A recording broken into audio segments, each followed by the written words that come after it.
Binugbog at sinaktan daw ang security ng Senate ayon kay Senator Amy. Mga kababayan, magre-reaction ho tayo sa video na to dahil meron ho akong nakitang video na pwede natin pangdibang sa sinasabi nito ni Senator Amy. Well, reaction na natin ito mga kababayan. Panoorin nyo. Dito kami sa clinic ng Senado kasi ang balita, ang NBI nag-take over na ng Senate. At ngayon, pilit silang pumapasok dyan sa Senator's Lounge, sa plenary. Ayan, yan. Dito na mga kababayan sasabihin niya kung paano raw sinaktan. At nung hinarang ng security ng Senate, kasi may sariling pulis ang Senate, binugbog at sinaktan ang security ng Senate. Ayan daw po, binugbog at sinaktan ang security ng Senate. Oh, gano'n ba yan katotoo mga kababayan? Ipagpatuloy pa natin. Talagang hindi na angkop itong nangyayari. Kawawa naman yung security namin. Talagang talagang yung video, talagang lights, camera, action. Talagang sinundan yung camera, ayan, and then, eto na po, lights, camera, action, pasok! Ano ba naman? Ginagawa mo ng trabaho mo. Grabe naman siya. Ano, sinunto ka talaga? Lahat pwede yung sinuntok, dinaganan. Sinuntok, dinaganan? Hindi ko. Okay. Doon pa lang, narinig din yung sagot. Ang sabi ni Senator Amy, sinuntok ka, bisinaktan ka. Tapos inulit-uli nung isang lalaki kung sinuntok, sinaktan. Ano ang sagot? Nung lalaki, hindi siya sumagot ng sinuntok. Sinuntok ako. Wala siyang sinabi. Ang sagot niya lang, siniko. Pero tingnan natin kung talaga nga bang merong nangyaring paniniko. Okay? Tuloy natin.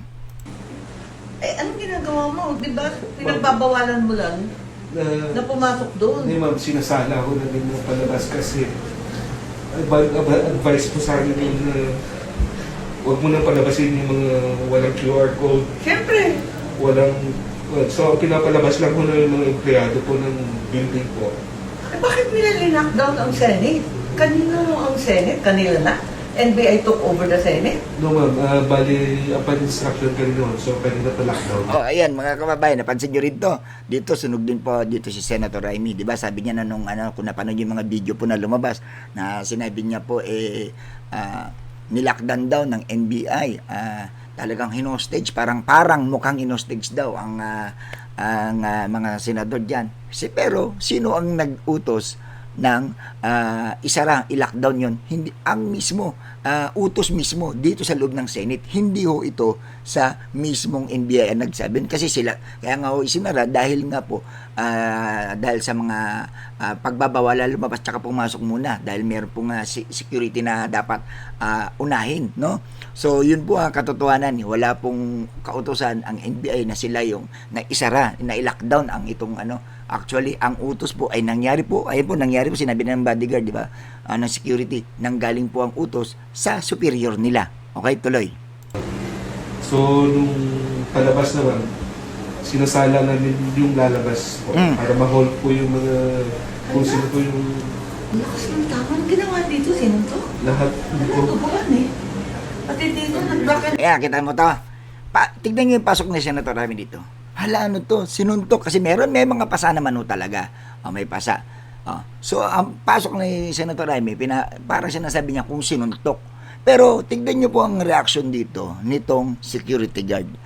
Kung ano isasagot niya doon sa salita ni Senator Rami na sinuntok. Ulitin natin. Atras natin konti. Lakas ng tama. Ang ginawa dito, sinuntok? Lahat po. Tubukan eh. Pati dito, nag-bracket blow ka na nag-bracket blow ka na diyan. Miski kapila. Kapila, di ba? Ayan. Pakinggan nyo guys, pakinggan nyo Tignan nyo yung isasagot nito. Ano ba? Sinaktan ka Binuhat talaga? po ko papasok ng pick-up ko. Ha? Binuhat po nila ako. Hanggang sa pick-up nila? Saan ka dadalhin? Hindi ko rin alam. Tandaan nyo ang sinabi, binuhat daw. Binuhat daw. Ito tuloy. May pamilya rin po ako! Hinarang ko po yung katawan ko doon sa may pintuan po. Hanggang nakita ko si... One of our lawyers, ma'am, Nakita ko si Atty. Bahmod. Sabi ko, huwag niya kami. Huwag niya kong iwan. So, sa madaling salita, di ba, nakita nagpipipiglas ho siya, nagpipipiglas.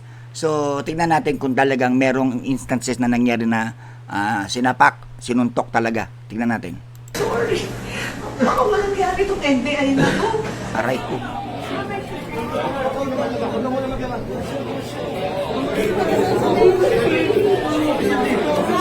Just to go next After you're taking down this desk. Ayan na. At dito na ako papasok kung ano nga ho ba talaga nangyari dito sa sugat niya. Pakinggan nyo. Sorry, Yes, I got Lord. confused. Yeah, so, ikaw pa rin yung one. So nakita naman namin yung convoy namin. Just verification. Pinupuno ng CCTV yung kung saan po. Hindi, pero Ayan na. even though yung sakit mo, yung tama sa'yo, hindi naman tama yun na nakakaligtas sila ng Commotion na po dun sa lobby namin. Tinulak ako pabalibag po dun sa main hall after. Then, after naman, pilang binabali yung risk ko kaya daming Yeah, kailangan po, gano'n sa kanya. So, nagkapersahan. Pinersa siya. Dahil nga nagpupumiglas ho siya. Then, pilit nilang tinitwist mo para mapusasan ko. Pero, gumanon po ako pati may glasses nung natanggal ko. So, buti na lang po nakahawak ako dun sa railings po nung tatay ko sa may roll-up. Door ko ng backup. Nung hindi ko, nawalan na po ako ng balance po. Pumalo na po ako dun sa may hagdanan ng roll-up door po. Tinakay ka sa may... so ayun. So, nawalan siya ng balance, pumalo siya sa may hagdan. So, doon niya nakuha.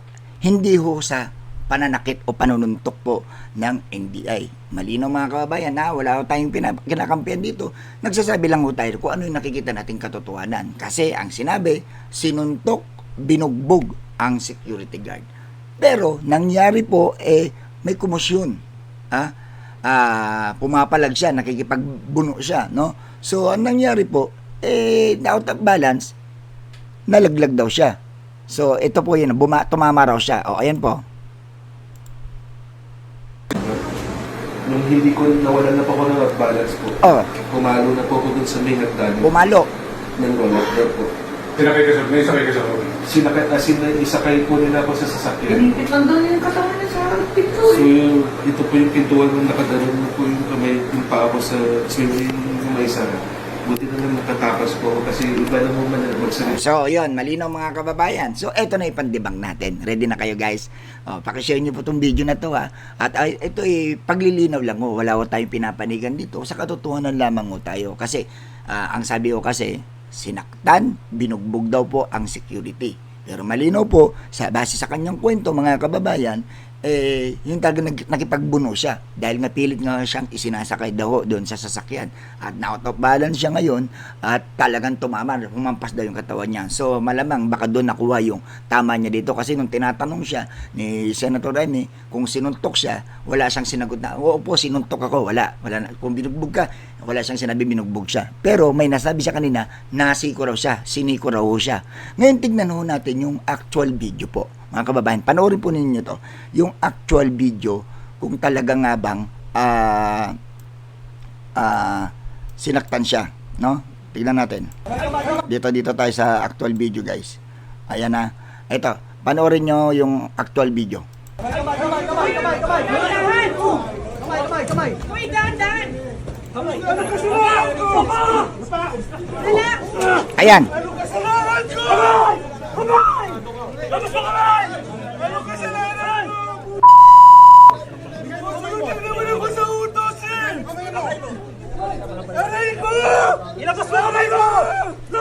So kung mapapansin nyo dito yung mga kababayan, nagpupumigla siya, nakipagbunuan siya, so na out of balance, tumama. So bumagsak po mga kababayan, bumagsak. So makikita ninyo man sa video, kahit ulitin pa natin yung video, wala hong sumapak sa kanya. Walang sumapak, walang nang bugbog sa kanya. Nakikipagbunuho siya kasi nga pilit nga ho siyang inaaresto. So, doon mga kababayan, hindi na natin titignan doon kung ano yung mga argumento nila diyan, pero doon tayo sa usapin na kung saan iniingay o sinasabi sa social media ni Senator Amy na binugbog, sinaktan daw po itong security guard, no? Itong security ng Senate. Pero malinaw po na nakita mo sa video pati sa kwento ay hindi pareho doon sa sinasabi. Kasi tignan nyo naman, kahit doon sa kwento na lang ng security, wala siyang pag-amin na mismong sinuntok talaga siya, ginulpi siya. Ang sinabi niya lang is nasi ko siya. Pero kung titignan natin yung actual video nung siya ay hinila, wala kang makikitang panununtok diyan. Kahit ulitin natin, guys. Ayan o. Ayan o, hinihila siya. Hinihila po siya. Uy, dahan!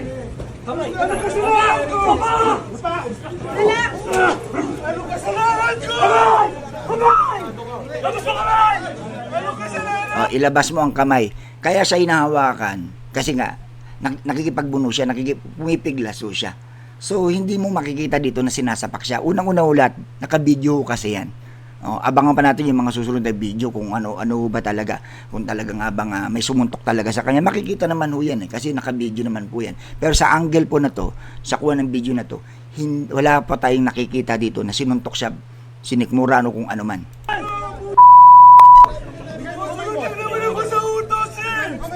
Sumusunod lang daw siya sa utos. Ilabas mo kamay mo! Labas! Ako, in fairness naawa rin ako dito sa security guard kasi syempre sumusunod lang din naman siya sa utos na syempre bilang sa mga security guard ganyan naman po talaga protocol no. Kung ano yung utos ng superior niya susunod lang, ipapatupad lamang ho nila yung kautosan no. Pero yun nga lang meron ho kasi ito ano natin kumbaga emergency na ho ito yung talagang kinakailangan at NBA din po yung nakikipag-usap po dito yun nga lang hindi nagkaroon ng tension. Ito na nga po no. So tuloy natin. Aray ko, di ako makahinga! Ilabas mo kasi kamay mo! Ilabas mo! Di ako makahinga! Ilabas mo! May sakit ako! May sakit! Tama na bro! Tama na! Ngayon, may nagsasalita mga taga-NBI. Sige, tama na ba? Para pinapaano na siya, pinapakalma na lang.